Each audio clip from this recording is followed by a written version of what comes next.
ನಮ್ಮ ಸುಬ್ಬಾರೆಡ್ಡಿ ಅಣ್ಣನವರು ಅವರು ನಿಜವಾಗ್ಲೂ ಕೂಡ ದೈವ ಭಕ್ತರು. ಮುನ್ರಾಜ್ ಅವರು ಯಾವುದೇ ಒಂದು ಇಲ್ಲಿ ಅವರು ಈ ಕ್ಷೇತ್ರದವರಲ್ಲ, ಯಾರೂ ಅಲ್ಲ.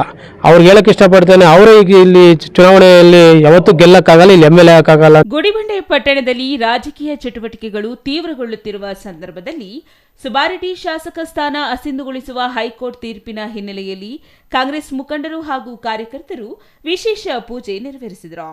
ಗುಡಿಬಂಡೆಯ ಶ್ರೀ ವೆಂಕಟೇಶ್ವರ ಸ್ವಾಮಿ ದೇವಾಲಯದಲ್ಲಿ ಕಾಂಗ್ರೆಸ್ ಮುಖಂಡರು, ಕಾರ್ಯಕರ್ತರು ಹಾಗೂ ಶಾಸಕರ ಅಭಿಮಾನಿಗಳು ಸೇರಿ ವಿಶೇಷ ಪೂಜೆ ಸಲ್ಲಿಸಿದರು.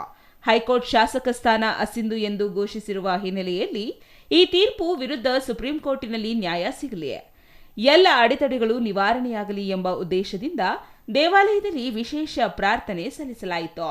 ಈಗಾಗಲೇ ಕೋರ್ಟ್ ಗ್ರಾಮ ಪಂಚಾಯತಿ ಸದಸ್ಯರಾಗಿ ಈ ದಿನ ನಾವು ನಮ್ಮ ಪಕ್ಷದ ಎಲ್ಲ ಮುಖಂಡರು ಹಾಗೂ ನಮ್ಮ ಶಾಸಕರ ಅಭಿಮಾನಿಗಳು ಗುಡಿಬಂಡೆ ಪಟ್ಟಣದಲ್ಲಿ ಶ್ರೀ ವೆಂಕಟೇಶ್ವರ ದೇವಸ್ಥಾನದಲ್ಲಿ ಒಂದು ವಿಶೇಷ ಪೂಜೆ ಸಲ್ಲಿಸುವುದರ ಮುಖಾಂತರ ಈ ಒಂದು ಏನು ಉಚ್ಚ ನ್ಯಾಯಾಲಯವು ನಮ್ಮ ಶಾಸಕರ ಸ್ಥಾನವನ್ನು ಅಸಿಂಧುಗೊಳಿಸಿದೆ ಅಂತ ಏನು ಘೋಷಣೆ ಮಾಡಿದರು, ಇದರ ಒಂದು ನಮ್ಮ ಶಾಸಕರು ಸುಪ್ರೀಂ ಕೋರ್ಟ್ಗೆ ಹೋಗಿ ಒಂದು ಮೊರೆ ಹೋಗಿ ಈ ಒಂದು ಅಸಿಂಧುವನ್ನು ಕ್ಯಾನ್ಸಲ್ ಮಾಡಿ ಮತ್ತೆ ಶಾಸಕರಾಗಿ ಆಯ್ಕೆ ಆಗಬೇಕೆಂದು ಎಲ್ಲ ದೋಷಗಳು ನಿವಾರಣೆ ಆಗಬೇಕು, ಶಾಸಕರಿಗೆ ಮತ್ತೆ ಒಳ್ಳೆ ಕಾಲ ಬರಬೇಕು ಅಂತ ನಾವೊಂದು ದೇವರಲ್ಲಿ ಒಂದು ಪ್ರಾರ್ಥನೆ ಮಾಡ್ಕೊಳ್ತಾ ನಾನು ಈ ಸಂದರ್ಭದಲ್ಲಿ ಒಂದು ಕೆಲವು ಮಾತು ಹೇಳಕ್ಕೆ ಇಷ್ಟಪಡ್ತೇನೆ.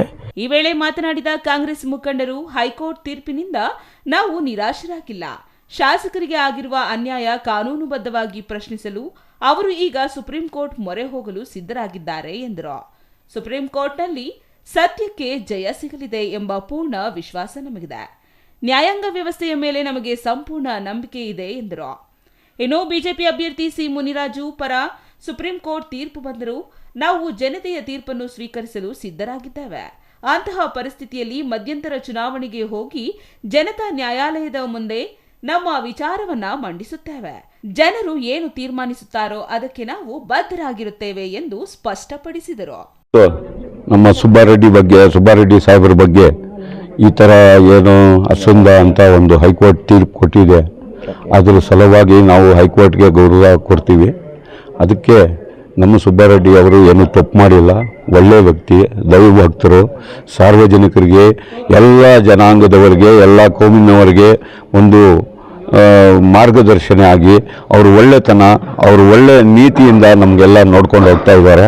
ಅಂಥ ಒಂದು ವ್ಯಕ್ತಿಗೆ ಇವತ್ತು ಒಂದು ಥರ ಏನೋ ಕಾನೂನು ರೀತಿಯಲ್ಲಿ ಅವ್ರಿಗೆ ಹಿನ್ನಡೆ ಆಗಿರ್ಬೋದು. ಇನ್ನು ಮುಂದಿನ ದಿನಗಳಲ್ಲಿ ಹೈಕೋರ್ಟ್ ಇದೆ, ಹೈಕೋರ್ಟ್ದಲ್ಲಿ ಪೀಠಗಳಿದೆ, ಸುಪ್ರೀಂ ಕೋರ್ಟಲ್ಲಿ ಪೀಠಗಳಿದೆ.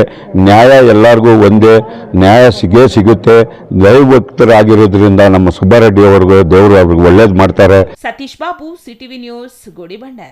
ನಮ್ಮ ಸುಬ್ಬಾರೆಡ್ಡಿ ಅವರು ಏನು ತಪ್ಪು ಮಾಡಿಲ್ಲ, ಒಳ್ಳೆಯ ವ್ಯಕ್ತಿ, ದೈವ ಭಕ್ತರು, ಸಾರ್ವಜನಿಕರಿಗೆ, ಎಲ್ಲ ಜನಾಂಗದವರಿಗೆ, ಎಲ್ಲ ಕೋಮಿನವರಿಗೆ ಒಂದು ಮಾರ್ಗದರ್ಶನ ಆಗಿ ಅವರು ಒಳ್ಳೆತನ, ಅವರು ಒಳ್ಳೆಯ ನೀತಿಯಿಂದ ನಮಗೆಲ್ಲ ನೋಡ್ಕೊಂಡು ಹೋಗ್ತಾ ಇದ್ದಾರೆ.